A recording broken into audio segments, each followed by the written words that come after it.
సద్విమర్శలు చేస్తే సరిచేసుకుంటామని, తప్పుడు విధానాలతో ముందుకెళితే సహించేది లేదని ముఖ్యమంత్రి చంద్రబాబు హెచ్చరించారు. బలం ప్రదర్శనలు ఎన్నికలప్పుడు చేసుకోవాలని జగన్కు హితవు పలికారు. భూ రికార్డులను ట్యాంపర్ చేస్తే జైలుకు పంపిస్తామని, అవసరమైతే పీడీ యాక్ట్ పెట్టి కఠినంగా శిక్షిస్తామని స్పష్టం చేశారు. ముఖ్యమంత్రి చంద్రబాబు కర్నూలు జిల్లా ఎమ్మిగనూరు మండలం కలుగుట్లలో పర్యటించారు. మీ భూమి మీ హక్కు కార్యక్రమంలో రైతులకు పట్టాదారు పాస్ పుస్తకాలు అందజేశారు. వైసీపీ హయాంలో జగన్ ఫోటోతో పాస్ పుస్తకాలు ఇచ్చారని, ఇప్పుడు రాజముద్రతో ఇస్తున్నామని తెలిపారు. జగన్ హెలిప్యాడ్ కోసం ఇవ్వనందుకు ఓ వ్యక్తి భూమిని నిషిద్ధ జాబితాలో చేర్చారని వివరించారు. భూమి ఒక ఆస్తే కాదు, భవిష్యత్తుకు నమ్మకం. అందుకని వివాదాలు లేని భూములు, పుష్కలంగా ప్రతి ఒక్క ఎకరాకు నీరు, లాభాలు తెచ్చే సాగు, దీనికి అనుగుణంగా నేను కూడా ముందుకెళ్తున్నాను. ఆ రోజు వాళ్ళు ఆలోచించింది తప్పుడు విధానాల ద్వారా మిమ్మల్ని బానిసలుగా చేయాలని ఆలోచించారు. తాడేపల్లి ఇల్లు కట్టుకున్నాడు, బాగానే ఉంది. హెలిప్యాడ్ కావాల్సి వచ్చింది. భూమైనా కొనుక్కోవాలి, లేకుంటే వేరే వాళ్ళ దగ్గర తీసుకోవాలి. వాళ్ళు ఒప్పుకుంటే నువ్వు హెలిప్యాడ్ వేసుకోవాలి. ఆ పక్కన ఒక 10 ఎకరాలుంటే ఆ 10 ఎకరాలు భూమి అడిగాడు. ఇవ్వమన్నారు వాళ్ళు. ఒక ఫైన్ మార్నింగ్, ఒక ఉదయంలో అక్కడ బలవంతంగా హెలిప్యాడ్ వచ్చింది. రికార్డు చూసుకుంటే ఆయన పేరు లేదు, దాని మీద 22A పెట్టారు. అది ప్రభుత్వ భూమి చేసి ఈయన అనుభవించుకోవడం మొదలుపెట్టాడు. భూ రికార్డులు మారిస్తే వెంటనే తెలిసేలా బ్లాక్ చైన్ టెక్నాలజీ తెచ్చామని సీఎం వెల్లడించారు. ట్యాంపరింగ్ కు పాల్పడితే వదిలేది లేదని హెచ్చరించారు. మొట్టమొదటిసారిగా ల్యాండ్ టైటిలింగ్ యాక్ట్ రద్దు చేశాను. రెండవది క్యూఆర్ కోడ్ పెట్టాను. క్యూఆర్ కోడ్ వల్ల మీ ఫోన్ లో మీరు చూసుకుంటే మీ భూమి ఎక్కడుందో మీకు అర్థం అవుతుంది. బ్లాక్ చైన్ టెక్నాలజీ తీసుకొచ్చాను. మీ రికార్డులన్నీ భద్రంగా ఉంటాయి కంప్యూటర్ లో. ఎవరు ట్యాంపర్ చేయలేరు. ఎవడైనా సరే ట్యాంపర్ చేస్తే సాక్షాత్తు జైలుకు పోతాడు తప్ప ఎవరిని వదిలిపెట్టనని చెప్పి కూడా నేను మీకు తెలియజేస్తున్నా. వాళ్ళందరిపైన పీడీ యాక్ట్ కూడా పెట్టాను.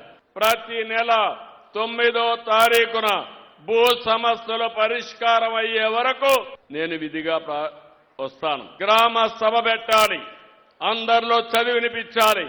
మీరందరూ ఒప్పుకున్న తర్వాత ఏ ఒక్కరికి ఒక్క పైసా అవినీతి లేకుండా పట్టాదారు పాసు పుస్తకం మీకివ్వడం నా ధ్యేయం. తిరుమల నెయ్యి కల్తీ కారకులు ఎదురుదాడి చేస్తున్నారన్న సీఎం తప్పుడు విధానాల్ని సహించేది లేదన్నారు.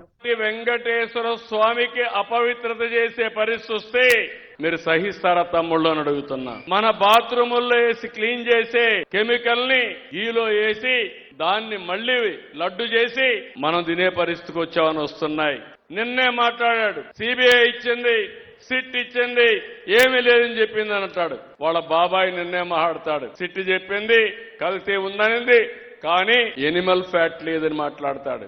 నేను తప్పు చేశానని నేను అపాలజీ చెప్పాలి. దేనికోసం? నేను ఆ రోజు ఒక రిపోర్ట్ చూశాను. ఆ రిపోర్ట్ లో అనిమల్ ఫ్యాట్ ఉందని చెప్పారు.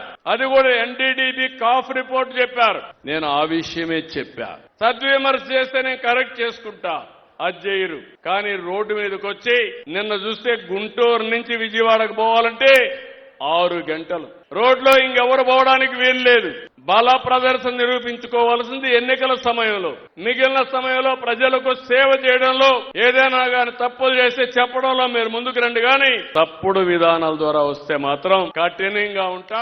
రాయలసీమలోని ప్రతి ఎకరాకు నీళ్లు ఇవ్వడమే తమ ధ్యేయమని, 3 ఏళ్లలో కడప స్టీల్ ఫ్యాక్టరీని పూర్తి చేస్తామని చంద్రబాబు చెప్పారు. రాయలసీమలో దగ్గర 120 ప్రాజెక్టులను శాంక్షన్ చేస్తే అవన్నీ రద్దు చేశారు. ₹1 ఖర్చు పెట్టకుండా వీళ్లు మాట్లాడే పరిస్థితికి వచ్చారు. ముచ్చుమర్రు ఉంది, పోతిరెడ్డిపాడు ఉంది.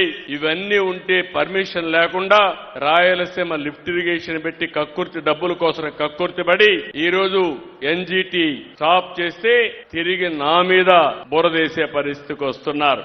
నదుల అనుసంధానం జరగాలి, ప్రతి ఎకరాకు నీళ్లు రావాలి. ఈ రోజు 225 లక్షల మెట్రిక్ టన్నులు పండ్లు పండిస్తున్నాం.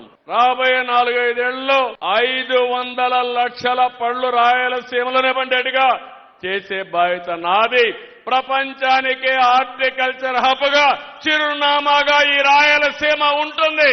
నేను ఆ రోజు రాయలసీమ స్టీల్ ప్లాంట్ పెడితే దాన్ని కూడా పక్కదారి పట్టిస్తే మళ్లీ ఈ రోజు పని ప్రారంభించి 3 ఏళ్లలో రాయలసీమ స్టీల్ ప్లాంట్ కూడా పూర్తి చేసే బాధ్యత, కడపలోనే పూర్తి చేసే బాధ్యత నాది.